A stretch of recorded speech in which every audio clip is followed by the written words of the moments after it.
Então, eu vou fazer só a leitura, né, do capítulo 12, serviço devocional, o verso 1 e o verso 2.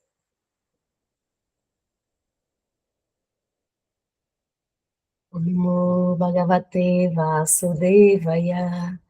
O Namo Bhagavate Vasudevaya. O Namo Bhagavate Vasudevaya.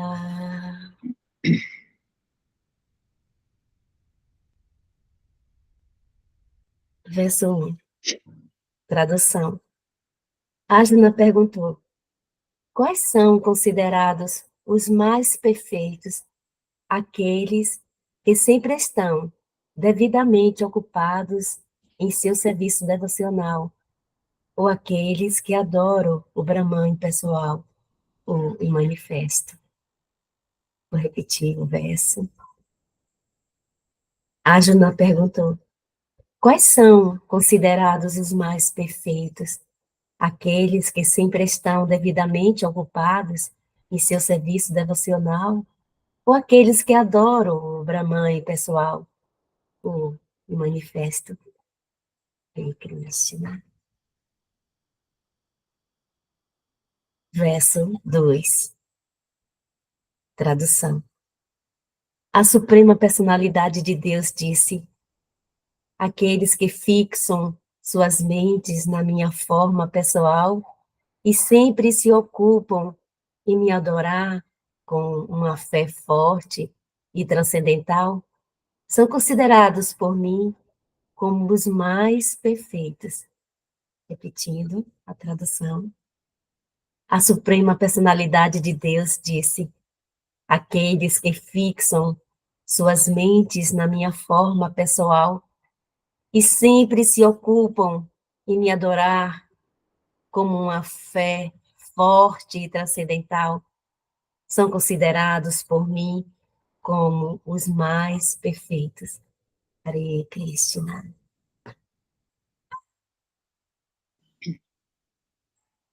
Bom dia, Namastê, Hare Krishna. Eu vou fazer uma pequena contextualização. Eu vou ler o sânscrito desses dois versos. Então, é o capítulo 12, verso 1. Arjuna Uvacha Evam Satata Yukta Ye Bhaktastvam Paryupashate Ye Chapi Aksharam Avyaktam Tesham Ke Yogavitamaha.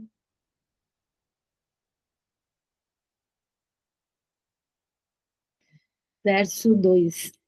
Shri Bhagavan Vacha Maya Vishyamano Yemam Nitya Yukta Upasate Shradaya Parayopetas Teme Yukta Tamamataha.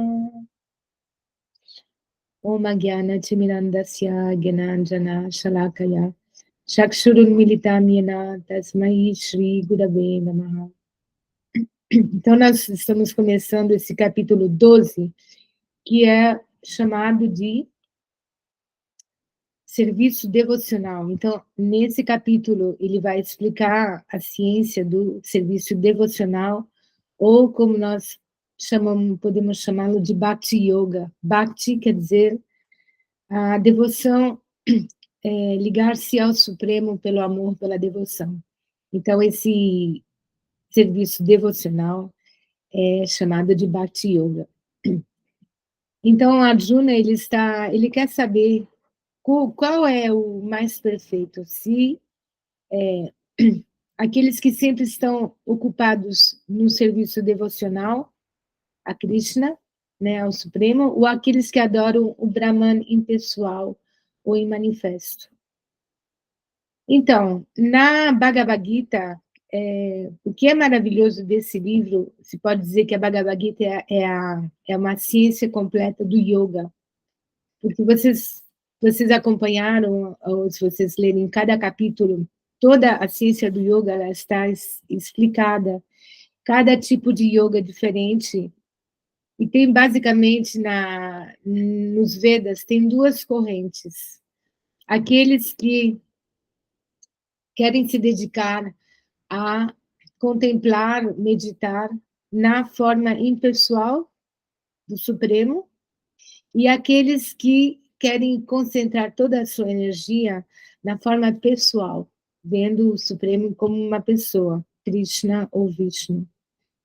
Então, nos capítulos anteriores, Krishna já explicou a Arjuna que existe a forma impessoal, ou Brahman, a forma impessoal de Deus, do Supremo, e, aliás, no capítulo 11, essa explicação foi bem clara, quando Krishna mostrou a forma universal para Arjuna, onde se vê toda a manifestação cósmica, todas as formas, todas as, todas as criações dessa manifestação, ele viu na forma universal, e Arjuna ficou assim, totalmente perplexo, e ele pediu, por favor, Krishna, volta, eu quero ver a sua forma de 2 braços, porque está impossível contemplar essa forma universal, eu estou ficando assim, totalmente...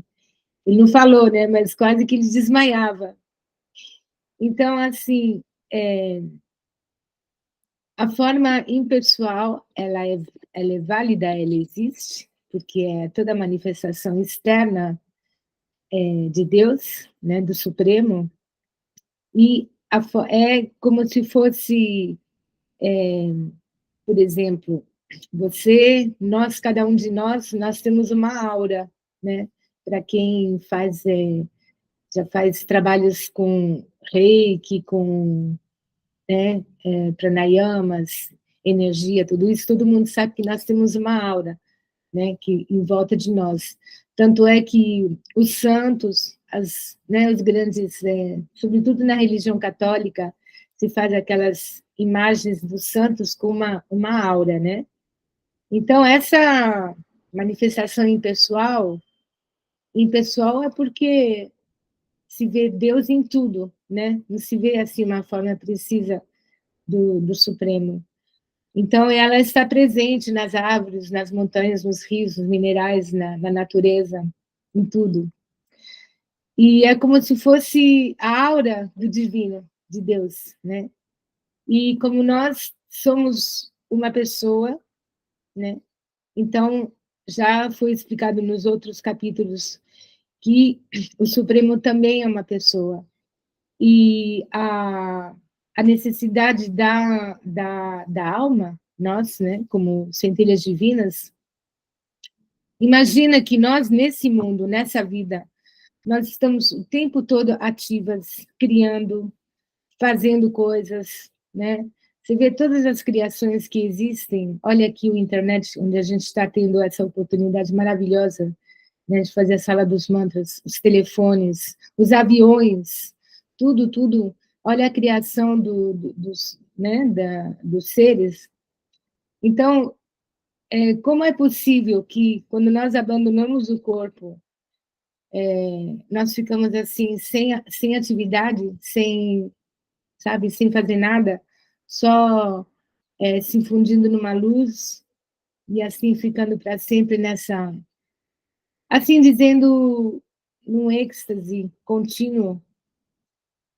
Sim, essa bem-aventurança, ela existe, porque os yogis realizados, eles experimentam uma bem-aventurança, mas a atividade da alma não é, isso tem que entender, que não é o que dizem as escolas de yoga e personalistas, que é o nosso sofrimento vem por causa dos desejos, os budistas também. Então, nós, eliminando os desejos, nós vamos eliminar o sofrimento. Mas, eliminando os desejos, nós eliminamos a vida, porque a vida ela é cheia de desejos, né? Então, esses desejos não são ilusão, eles são reais, porque a alma ela é ativa, a alma ela é eterna, ela é ativa, ela é cheia de desejos, cheia de paixão, né? Cheio de desejo de amar, de criar, de produzir. Então, o que causa o sofrimento não são os desejos, são esses desejos que são direcionados de uma forma egocêntrica, avara, né, para querer explorar os outros, para poder satisfazer seus próprios desejos. É isso que causa sofrimento do ser, mas não são os desejos. E você tirando os desejos, a vida acabou. Então, essa forma de meditação impessoal, ela é válida, ela existe, porque, na verdade, assim, a maioria dos seres humanos tem uma concepção impessoal do Supremo, né? Porque realmente quem conhece Deus, né? A gente fala amor a Deus, eu amo Deus, mas quem conhece realmente, né? Aí que os seres humanos são piedosos, né? Nós crescemos, a maioria dos seres humanos são gente piedosa, não são pessoas que querem acreditar no Supremo, e como as religiões não dão mais informação, não é também a culpa nossa, é que não tem mais informação. Então a gente acaba acreditando, né, no que nos dão, os nossos pais, a igreja, né, nos transmitem. Mas, para analisar, assim, bem no fundo, a alma fica insatisfeita, só orando para Deus, rezando, fazendo sacrifícios. Tem alguma coisa que falta. Então, por que a gente está sempre procurando restaurantes melhores, roupa bonita, casa bonita, viajar para o Havaí, ou sempre querendo se divertir, ter prazer, né, encontrar um homem, uma mulher bonita? Porque isso aí é a natureza da alma, de querer gozar, de querer ter prazer, ter felicidade. Então, a culpa não é dos desejos, são os desejos que são mal direcionados, esse é o problema do sofrimento. Então, considerando que, se nós, como se diz, tudo é probabilidade, né? Se nós tomamos a probabilidade da existência de um ser, o ser supremo, que é uma pessoa como nós, com a capacidade de poder amar, de poder se relacionar conosco, então, se nós, essa é a ciência da Bhakti Yoga, é direcionar todos os nossos desejos para essa pessoa suprema. E, em troca, ela vai reciprocar muito, com muito amor, com muito prazer, porque ela não é egoísta. E ela, cada alminha, porque cada um de nós, cada alminha é uma expansão, né? Nós somos partes integrantes do Supremo, temos uma relação eterna com esse Supremo. Mesmo se a gente não acredita, não vê, a morte, ou, por exemplo, é algo que é evidente, né? Você acredita ou não, todo mundo vai passar pela morte. Então, a ideia de nós somos partes integrantes eternas do Supremo, que você acredita ou não, isso é um fato. Então, ter essa possibilidade de estabelecer uma relação com uma pessoa, mesmo se a gente não sabe como e como é possível, e se isso é possível, é uma alternativa muito positiva, né, para a alma. Essa possibilidade de poder se relacionar com uma pessoa eterna, que não vai nos frustrar, não vai nos abandonar, ela vai nos dar, assim, tudo o que a alma anseia no fundo, porque a alma anseia por algo que não está aqui nessa simulação, nesse mundo simulado, não existe, porque nós somos almas, né, de natureza eterna, e esse mundo simulado, ele é temporário, ele é ilusório, ele é um sonho, na verdade, né, um estado de hipnose, os Vedas explicam isso. Então, querer estabelecer uma relação com seres que são também temporários e também estão no sofrimento, isso não é satisfatório para a alma, né? Então, então, na Bhagavad Gita, Krishna, ele vai explicar a ciência do serviço devocional da Bhakti Yoga, e que é um caminho realmente interessante, porque esse caminho ele é fácil de ser aplicado, e com relação aos outros sistemas de yoga, é um sistema mais fácil, e ele pode satisfazer de uma forma muito profunda os anseios mais profundos da alma.